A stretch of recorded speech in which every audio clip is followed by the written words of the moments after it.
Hello, everybody.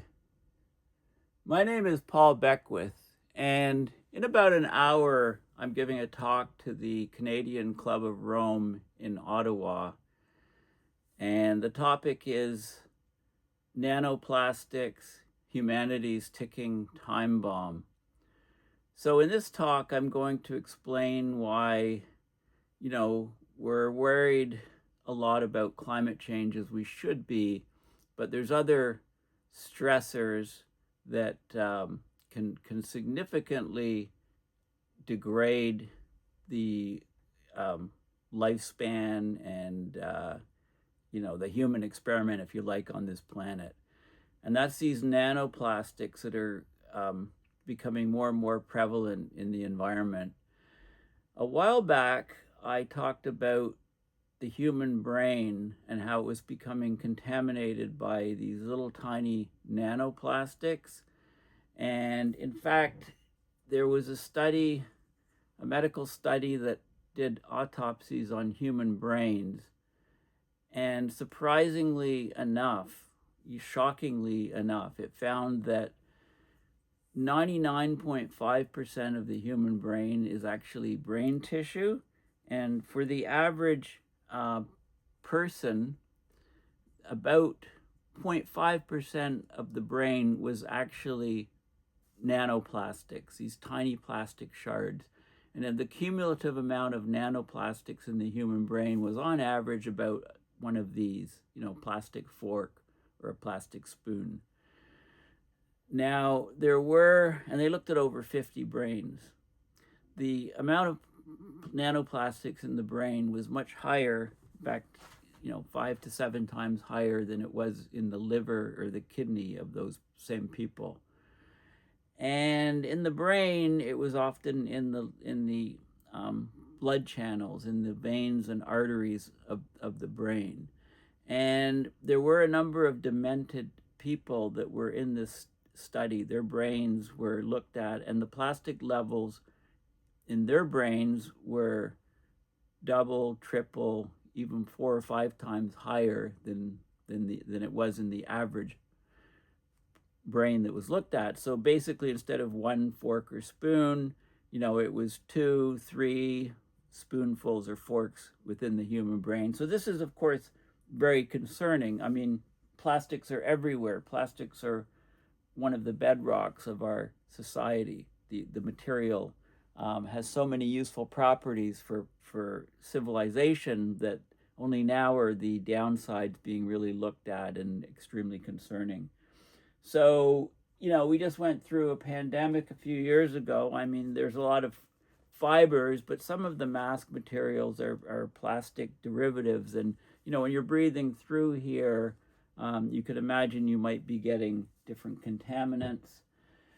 I often, get coffees to go in paper cups, and I don't normally drink them all at one. They can last days for me. Like this is from yesterday. Cold coffee, I don't mind. But it's in a paper cup, so why doesn't the cup leak? And actually, the cups do leak after 3 or 4 or 5 days sometimes. Sometimes they never leak. And the reason is there's a very thin plastic film that is put on the paper to make it waterproof, basically. So there you go. That plastic film, what do we know about it? What are the properties of it? So, water bottles, reusable bottles are much better than plastics. But I usually talk about climate change, as you know, so I came across a paper just published a week ago called Plastic Pollution Under the Influence of Climate Change, Implications for the Abundance, Distribution, and Hazards in Terrestrial and Aquatic Ecosystems. So it talks about the synergies between climate change and plastics in the environment, and how climate change, ongoing climate change, worsening extreme weather, etc., can actually spread plastics around. And the weathering process is a chemical reaction. Chemical reactions occur quicker at higher temperatures. So there's a synergy and an amplification of the plastics problem in the environment because of climate change. And of course, they're both from the same root source, basically fossil fuels. right? Fossil fuels can be burned for energy, which is putting greenhouse gases up, but it can also be used to make plastics in the petrochemical industry. And in Scientific American, December of this year, so just out of a week or two ago, there's an article called "The Pivot to Plastic." It's about the plan of the fossil fuel industry, the oil industry, gas, coal, to wring the earth of every last part of fossil fuel bearing substances. And if we can't burn the stuff because of climate, eventually, regulations toughen, so we can't do that, then that oil will be then used to greatly expand the plastics industry. So they're talking about a doubling period of 10 to 15 years, a tripling of present world plastic production by 2060 or so. Okay, so all of these things are combining. Why is it a ticking time bomb? Because it takes a long time for, say, a bottle thrown in the ocean to not biodegrade, but to mechanically break down and to produce these particles on the nanometer size scale that can then pass the blood-brain barrier and get into your brain and cause mental health problems. So the question to try to figure out, you can do it on the back of an envelope, is how long before, say, 50% of human population is demented because of the levels of plastic in the brain. You can look at plastic production rates. You can look at the rates that the plastics get into the environment.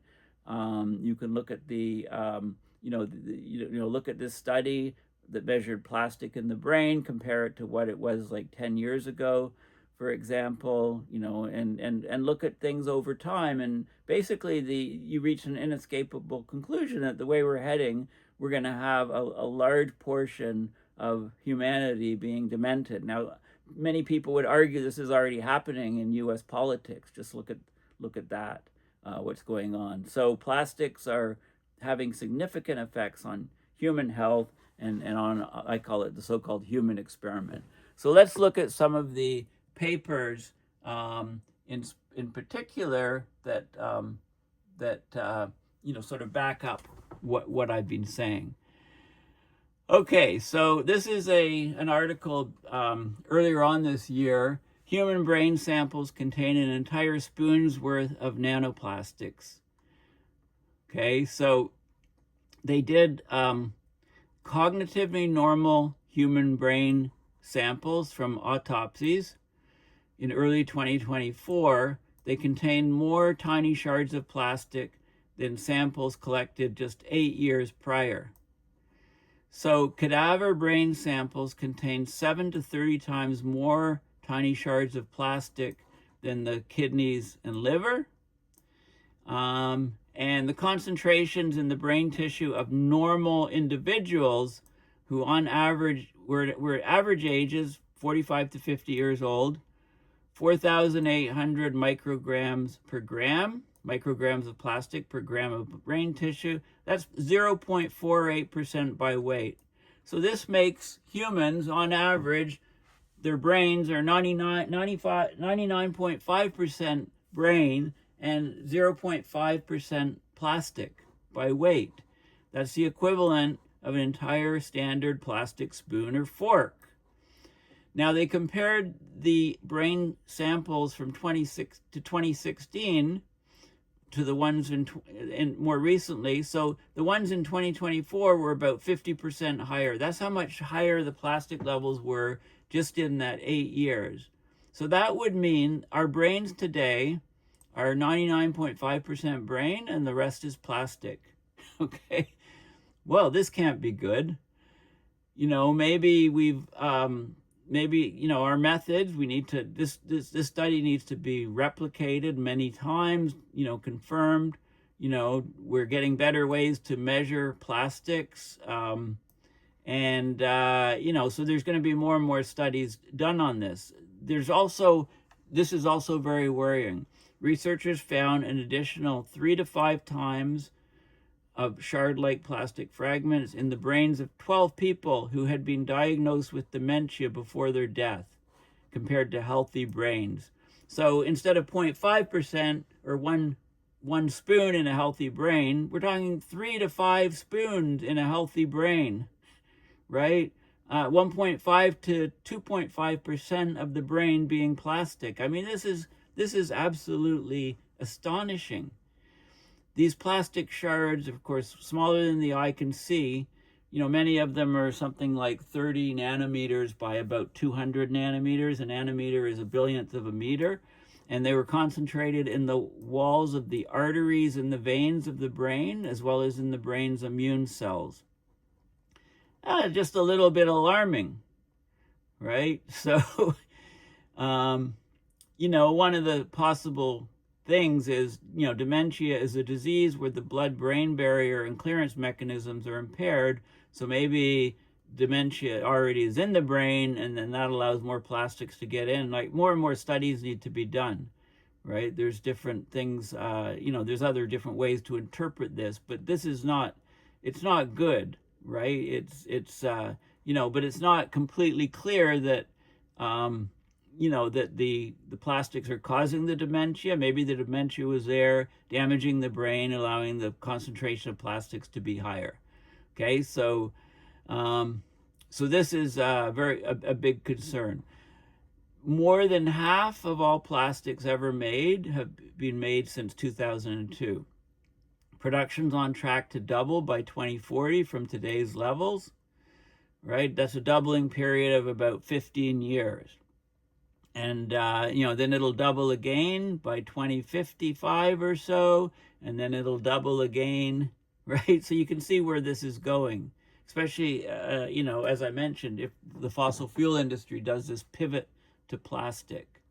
Okay, so you know, plastics are ubiquitous. They're everywhere. They're also like Trojan horses. There's a lag time between when they first get into the environment and when they get into the human brain. And also there's all these additives to plastics that give them various properties, and these additives can leach out of the plastics over time and are very toxic. Like, for example, you know, there's, you know, by invading individual cells and tissues and major organs, nanoplastics can interrupt cellular processes, deposit endocrine disrupting chemicals like biphenyls, phthalates, flame retardants, heavy metals, and various forever chemicals like the per and polyfluorinated substances, or PFAS chemicals.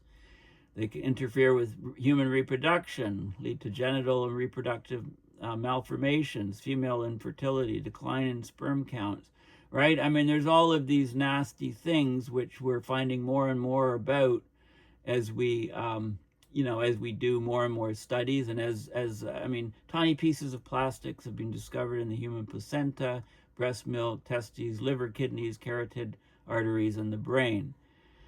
Okay, so this study that was published at the beginning of this year, it was in a reputable journal, Nature Medicine. They looked at, the researchers looked at brain, kidney, and liver tissues harvested from people who underwent forensic autopsies in 2016 and 2024, and they compared those numbers, and they also looked at brain samples from people that had dementia or various types of Alzheimer's disease. And based on their observations, the brain is pulling in the very smallest nanostructures, like 100 to 200 nanometers in length. That's roughly the size of 2 COVID viruses side by side. Nanoplastics are the most worrisome plastics for human health because the minuscule pieces take up residence inside individual cells. They cross the blood-brain barrier, and you know, the human brain's about 60% fat by weight, far more than any other organ. Fatty acids are key to strength and performance of the brain cells. The human body can't produce essential fatty acids on its own, so it comes from food and supplements. Of course, diet's the main route of exposure for micro and nanoplastics. right? And they're ubiquitous. They're everywhere. They give the example when people are driving down the highway and their tires are abrading on the surface of the highway, a certain amount of microplastic particles are thrown into the air. Or when you brake, think about when you're next time when you're jogging with running shoes, right? The wear and tear of the running shoe on the road or sidewalk, little microplastic pieces come off and go into the air. If you live near the coast, some microplastic particles that are in the ocean get kicked into the air through wave action, waves breaking on shorelines, winds carry them, etc. Okay, so ingestion is probably the dominant route for plastic getting into human body, but inhalation is an important route. So it's very important to, we wrap our plastics in food. Often we just heat the food while it's in the plastic. Probably not a good idea. Bring a travel mug to the local coffee store for takeout and silverware to the office to cut back on plastic cups and utensils, right? Drinking, there was a study that in 1 liter of bottled water, there was an average of 240,000 plastic particles from 7 types of plastics. Some 90% of those were nanoplastics, the smallest type. Okay, so there's all of these different factors that, where we can, reduce our plastic ingestion. And this was a Smithsonian Magazine article, also about, early this year. And one of the things in here is, so a spoon's worth of tiny plastic shards, it's about 7 grams. That's the weight of a plastic spoon. These levels are, there was a funny comment in here. I have yet to encounter a single human being who says, there's a bunch of plastic in my brain, I'm totally cool with that, says the study co-author, a toxicologist. Right? So anyway, lots more detail on this, but I'll move on. This is the actual paper. It's open source, open access, no charge. You can just download it and have a look at what it says. And this is the actual paper. I clicked on the link and downloaded it, and this is the actual paper. So it talks about the details of, these are plastics in the liver, 2016 versus 2024, the kidney, the brain. Looked at different people, different people in different types of plastic, different people in the study. Lots of detail, but I'm not going to go into scientific detail. Lots of images of brain tissue and different tissues in the body, and the techniques that they use to point out where the plastic is that they're seeing inside the brain. So lots of good images, and this is a key paper which was just published. It's open source. It just was published online November 27th, 2025, so just last week, and it talks about the influence of climate change on exacerbating plastic pollution in the environment, that problem. Okay, so they talk about, of the numerous anthropogenic pressures exerted on ecosystems globally, plastic pollution and climate change are the most pressing, especially when they co-occur as joint stressors. Okay, so they're deeply connected, not just in where they come from, like from fossil fuels, but they're deeply connected. And I'll give you some examples of this paper. Of course, with climate change, it's affecting everywhere around the world, like rising temperatures. Okay, well, weathering is a chemical chemical reaction. Chemical reactions, there's something called the Arrhenius equation. When temperatures rise, the reaction rates of chemical reactions increase.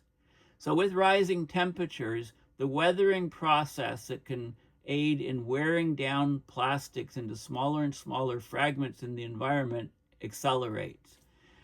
Intense droughts. When intense droughts occur, you get winds on the surface which can pick up dust and dirt, and also plastics that are embedded in the dirt. So plastics can be spread greatly all over by when there's intense droughts and then winds picking them up. Wildfires, of course. Wildfires, produce all kinds of different chemicals, and plastics are part of what's being burned, producing all kinds of different toxins and chemicals that are then spread into the atmosphere and around the planet. Rising sea levels. A big place where plastics are temporarily stored is in sediments, river bottom sediments, lake sediments, marine sediments in the ocean. The plastics that travel on the surface of the ocean are often deposited on coastlines. So beaches, sand on beaches around the planet have very, very high levels of plastic as a result, and rising sea levels can free up that plastic that's in the sediments on coastlines. Melting polar ice. Well, polar ice is another reservoir, temporary reservoir for large concentrations of plastic. Also, not, ice on land, like glacial ice, shelf ice, even when sea ice, right? Look at Greenland after significant melt, and it's a lot darker. All the crud and dirt that's in the ice, including plastics, and then those can be released when the ice melts. Catastrophic storms, right? Huge storms, torrential rains, increasing river flows, washing lots more plastic out into, through the rivers, into lakes, into the ocean, stirring up the sediments that are very, very high concentrations of plastics. Okay, so plastic pollution is a highly persistent waste, right? It's very resilient to chemical breakdown, and therefore it's mostly mechanical breakdown into smaller and smaller fragments. That's what's happening, and when those get into your body, they affect the whole food chain, they affect genes, ecosystems, the entire scale of life. And they're considered, the planetary boundary studies. Well, plastic is one of those things that's often looked at. So over 98% of plastics are made from chemicals sourced from fossil fuels, coal, oil, and natural gas. Current manufacturing of plastics is about 12% of global oil consumption, but greenhouse gases are released from all aspects of the plastic life cycle. And you can talk about there's lots of things covered, like people talk about recycling plastics. Well, it's hard to recycle plastics. So we do much better with aluminum. We do much better with glass. We do much better with paper even. But plastic, because there's so many additives and chemicals within, and it's so cheap to make new plastics that, in the US, I think it's about 5 to 6% recycle rate for plastics. Globally, maybe 9%. So all the plastics that we manufacture is pretty much, ending up in the environment in some form or fashion. This is a curve, the plastics industry really, took off around 1950 or so. The first plastic was Bakelite in 1907 for electrical, good insulator for light bulb housings, right? In old houses, Bakelite, for the electrical industry. But it really started taking off in 1950 plastics. So this is million metric tons of plastic produced per year. So, very little in 1950, 1960, maybe 10 or 15 million metric tons. And then it's accelerated. From 2002 onward, look at the area under the curve. We basically, from 2002 onward, more plastic was produced than all the previous years of plastic production. The numbers here, actually the latest number according to the Scientific American, December this month, is about 500 million metric tons of plastic produced per year. And they're projecting over 1.3, over 1,200 or 1,300 million metric tons, in the next 30 years or so. Okay, so production, and if we pivot from burning fossil fuels to other energy sources, and those barrels will still be dug up. if the oil companies get their way, and they'll be going into the petrochemicals industry and, make plastic. So this is, plastics, of course, are complex, highly heterogeneous, synthetic or semi-synthetic materials. There's a carbon-based polymer backbone, hundreds or thousands of monomers attached to that backbone. They're linked by strong covalent bonds, very strong covalent bonds, sharing of electrons in chemistry.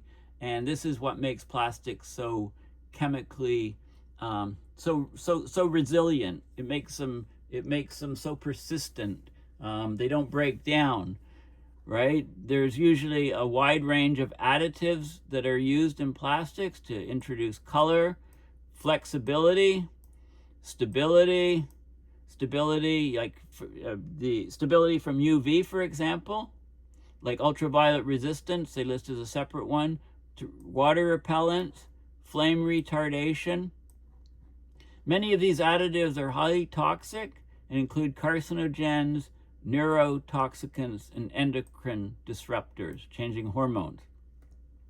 Right? The unique properties of plastics include a high strength to weight ratio, high moldability, impermeability to liquids, and affordability. So it's versatile, it's durable. It's basically, plastics are the signature material of the modern age, right? So fossil fuels, when we almost think exclusively of burning them, producing greenhouse gases, big, huge energy source for the world, but they're also behind the materials that are ubiquitous around the world. Plastics, plastics are a signature material of the modern age.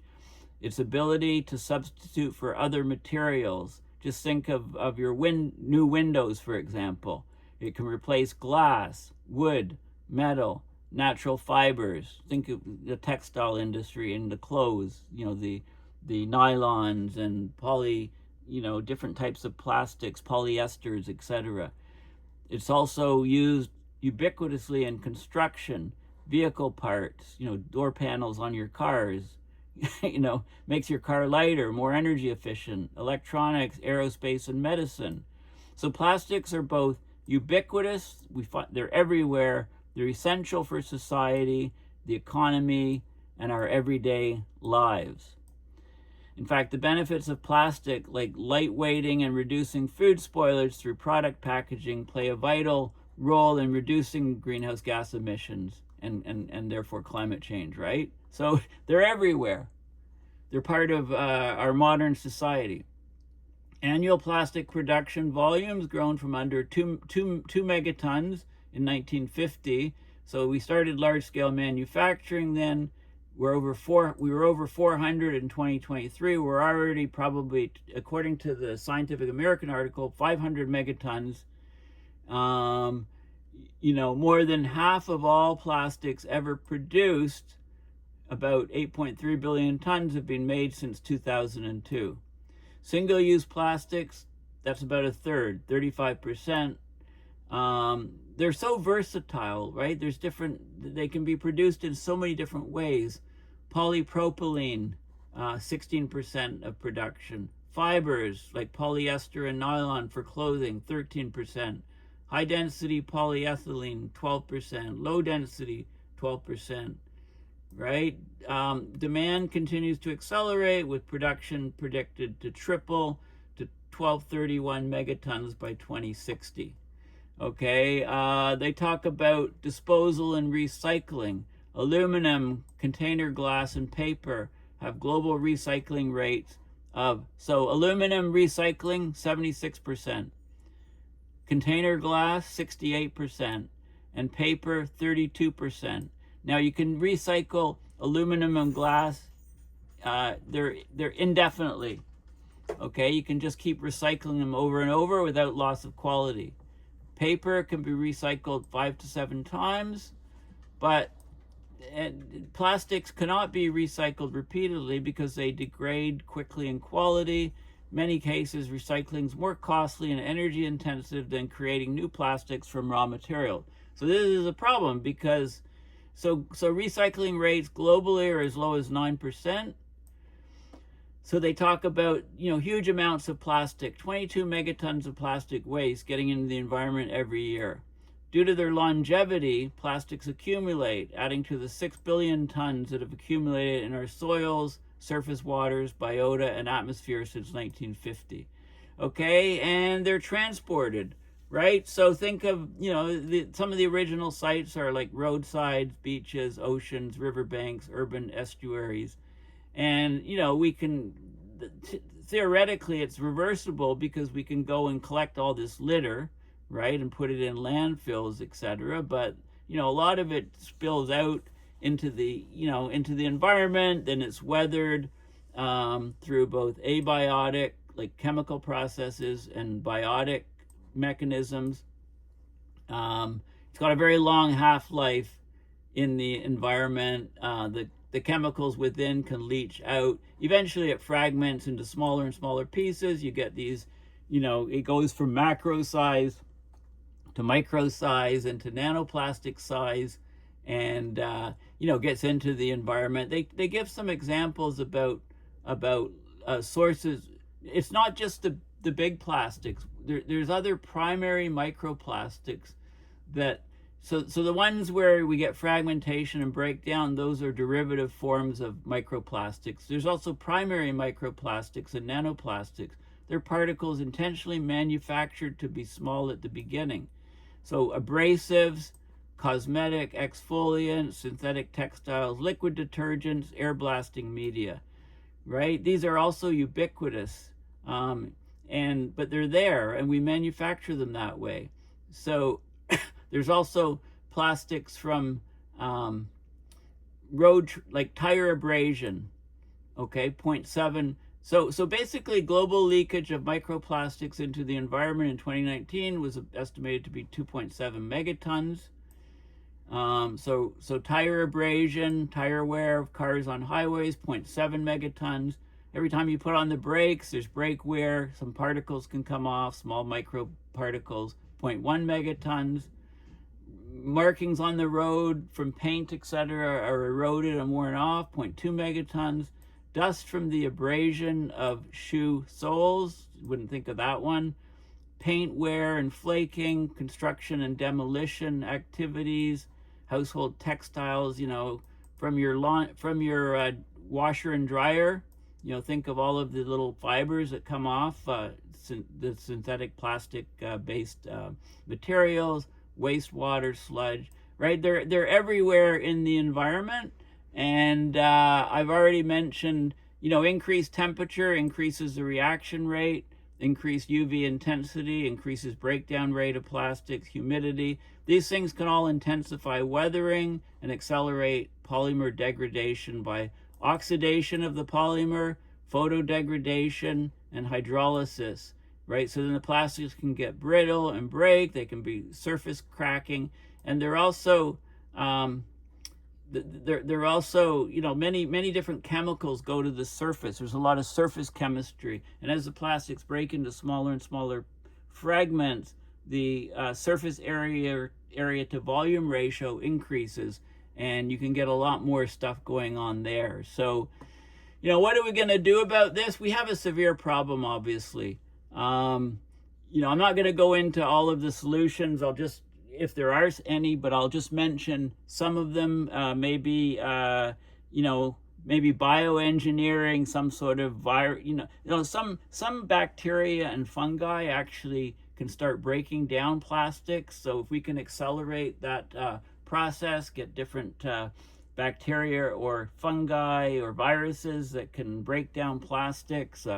There's gene splicing, gene modification, etc. Maybe some things like that can be used to break down plastic that even gets into the body, right? So there's all kinds of different effects. Anyway, we have a problem. I call it a ticking time bomb because there's a huge lag time from when plastics first go into the environment and when they break down into nanoplastic sizes and then get into the brain. But you can do the calculation and do an estimate yourself as to when you think, when you think 50% of human population will be demented because of the sheer amount of nanoplastics that make it into the brain, causing dementia.